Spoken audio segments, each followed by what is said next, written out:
جی میں ووٹر ہوں اور میں آیا ہوں. میں اپنا شناختی card election commission of Pakistan کے نمائندے کو دے رہا ہوں. انہوں نے ویریفائی کیا. پھر میں یہاں پہ آتا ہوں. یہاں پہ پریزائڈنگ آفیسر کھڑے ہیں. پریزائڈنگ آفیسر میرا آئی ڈی کارڈ چیک کرتے ہیں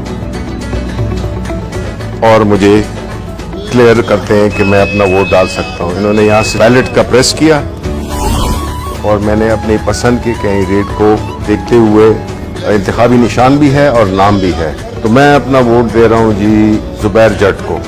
بیٹ یہ میں نے دبا دیا اپنا ووٹ. یہ یہاں سے ووٹ نکل آیا. اب یہ میں پرچی لے کر اور اس کو بیلٹ پیپر میں جو الیکشن کمیشن کا وہ اس میں ڈال دیتا ہوں. اب جب ووٹنگ ختم ہو گئی ہے تو سارے پولنگ ایجنٹس کو بلا لیا جائے گا. پریزائڈنگ آفیسر کہیں گے کہ جی ٹائم ووٹنگ کا ختم ہو گیا ہے, کوئی ووٹر موجود نہیں ہے جو پولنگ اسٹیشن ہے. سب کی تسلی ہو گئی.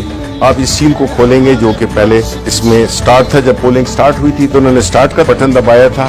اب یہ کلوز کا بٹن دبائیں گے. اب پولنگ بالکل بند ہو گئی. اب اگر یہ بھی کرنا چاہیں, سٹارٹ کا بٹن بھی دبانا چاہیں دوبارہ, تو یہ نہیں کر سکتے. اب کنسولیڈیٹڈ ریزلٹس چاہیے تو پریزائڈنگ آفیسر پھر آپ دبائیں ریزلٹس. یہ ریزلٹس میں اور یہ آپ کی اسی وقت آپ کے پاس پورا جو بھی کینڈیڈیٹس تھے. یہاں پہ چونکہ زبیر جٹ کو ایک ووٹ پڑا تھا تو صرف ان کے آگے ایک ووٹ لکھا ہوا ہے, باقی کسی کا کوئی ووٹ نہیں تھا. یہ جو لسٹ ہے اس میں پریزائڈنگ آفیسر سائن کریں گے اور اس کے بعد جو بھی پولنگ ایجنٹس ہیں وہ سائن کریں گے.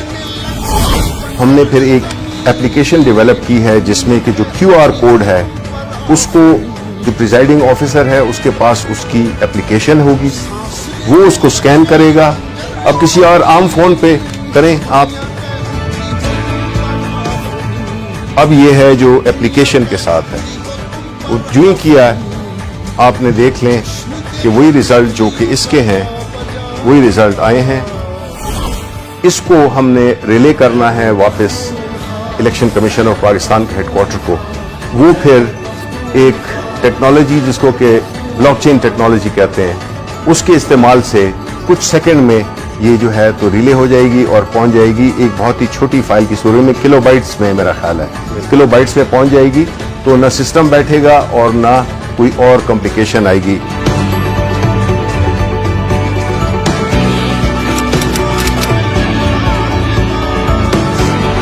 اگر کوئی یہ کوشش بھی کرے کہ وہ اسی طرح کا ووٹ پہلے تو چھپا نہیں سکتا, لیکن اگر چھپا بھی لے تو وہ ووٹ اس لیے کاؤنٹ آؤٹ ہوگا کیونکہ ہر ووٹ کے اوپر ایک بار کوڈ ہے.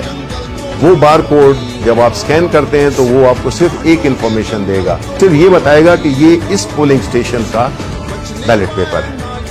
تو ہمیں جب پوسٹ آڈٹ الیکشن کسی کو اعتراض ہو سکتا ہے تو تب بھی یہ انفارمیشن کے ٹائم اور جو پولنگ اسٹیشن ہے صرف اس کی انفارمیشن ہوگی جو کہ سب کو دکھائی بھی جا سکتی ہے. بلاک چین ٹیکنالوجی کا جو بنیادی کانسیپٹ ہے وہ یہی ہے کہ اس کو چونکہ ملٹیپل اس کی لیجرز ہوتے ہیں تو اس کو کوئی چینج نہیں کر سکے گا, آلٹر نہیں کر سکے گا. تو اس لیے جو مسئلہ تھا آر ٹی ایس کا جس کی وجہ سے اس کو اس پورے اس عمل کو ایک بدنامی کا سامنا کرنا پڑا, اس کا حل بھی ہم نے نکال دیا. جب ایک ووٹ ڈل جائے تو یہ مشین ڈی ایکٹیویٹ ہو جاتی ہے اور جب تک کہ بیلٹ کا بٹن نہ دبائیں پریزائڈنگ آفیسر وہ جو اجازت تھی وہ ایک ہی ووٹ کے لیے تھی.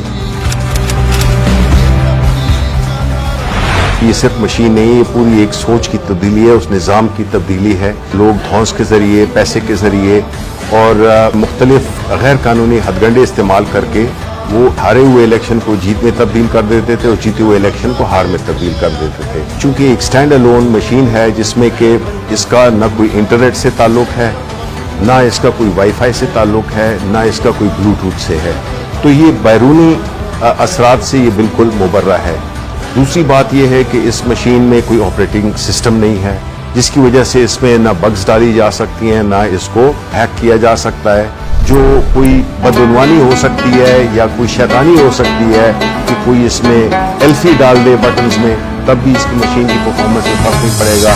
کوئی کیل لگانے کی کوشش کرے تو بھی نہیں ہوگا. پن لگانے کی, پانی پھینکنے کی, کوئی اور لیکوڈ پھینکنے کی, اس کی پرفارمنس کو بالکل افیکٹ نہیں کرتا.